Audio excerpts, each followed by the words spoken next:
Para investor berupaya untuk meminta ganti rugi kepada si Ucup Mansur dengan nilai sebesar 250 juta rupiah. Tetapi si Ucup Mansur tak bersedia untuk memberi uang ganti rugi yang diajukan 12 investor senilai 250 juta rupiah.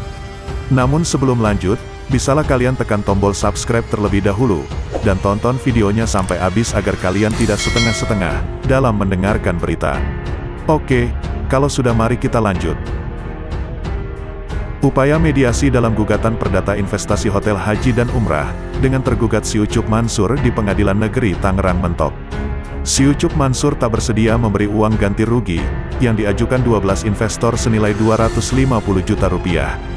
Si Ucup Mansur hanya bersedia untuk memberi ganti rugi senilai 12 juta rupiah.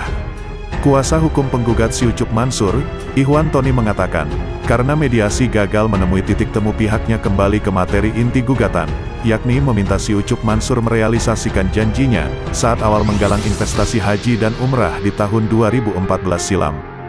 Jadi materi sidang sekarang ke inti gugatan, di mana Yusuf Mansur dulu menjanjikan bagi hasil 8% dalam investasi hotel haji dan umrah. Jadi tidak ada lagi mediasi, sekarang ke inti gugatan, ucap Ikhwan Tony Jumat, tanggal 10 Juni tahun 2022.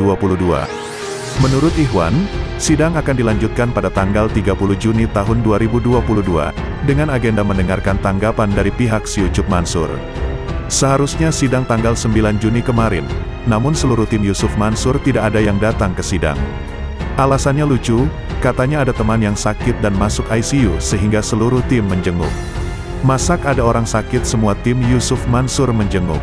Seharusnya kan cukup perwakilan saja, sisanya bisa datang ke persidangan, ucap Ikhwan dengan penuh kekecewaan. Terkait gugatan imaterial 250 juta rupiah, Ikhwan Tony menjelaskan, nominal tersebut sebenarnya sudah berkurang separuh dari gugatan awal 500 juta rupiah.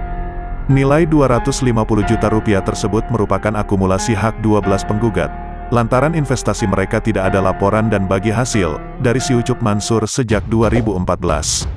Kami sudah kurangi separuh. Jika mereka mau, nilai 250 juta rupiah itu dibagi untuk 12 penggugat. Tapi tim Yusuf Mansur hanya mau mengembalikan uang pokok 10 juta rupiah per orang, lalu memberi per orang 1 juta rupiah sebagai uang kerahiman. Bayangkan coba, investasi sejak 2014 masak hanya dikasih bagian 1 juta rupiah. Ini kan tidak masuk akal, tuturnya. Ikhwan melihat, apa yang dilakukan si Ucup Mansur sebagai bentuk kezaliman. Seharusnya karena sejak awal diniatkan sebagai investasi, si Ucup Mansur harusnya mengelola dana yang masuk dari ribuan jemaah kepadanya, secara benar. Dia bukan meminjam uang, tapi menggalang investasi. Seharusnya berlaku hukum investasi, ada laporan ada bagi hasil. Apalagi bentuk fisiknya kan ada, Hotel City di Tangerang.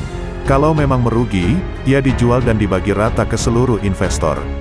Kan gitu harusnya, ucapnya. Sebelumnya, si Ucup Mansur memastikan tidak akan lari dari gugatan. Pihaknya siap menghadapi proses hukum, karena apa yang dilakukannya tidak salah. Insya Allah lagi belajar terus soal ikhlas, sabar, syukur, ridha dan tawakal. Secara syariat, saya udah serahkan ke tim pengacara. Mudah-mudahan jadi ibadah dan amal saleh semua. Gak ada yang sia-sia, ucap si Ucup Mansur saat dimintai konfirmasi terkait sidang perdana di Pengadilan Negeri Tangerang. Si Ucup Mansur memandang ontran-ontran yang terjadi beberapa waktu terakhir terkait dirinya mengandung dua hikmah penting.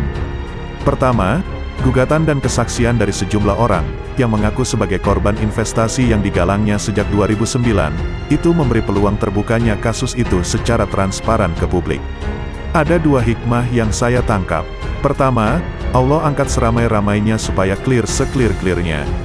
Itu kalau di bidang investasi, keuangan dan bisnis, ucapnya.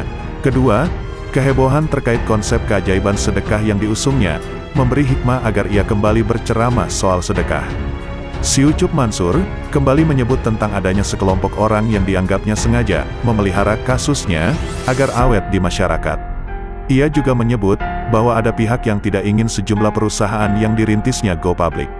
Selanjutnya, bagaimana pendapat kalian guys? Berikan jawaban kalian di bawah kolom komentar dan jangan lupa like, comment, and subscribe, serta nyalakan lonceng notifikasi. Oke, sampai bertemu lagi di video kami selanjutnya.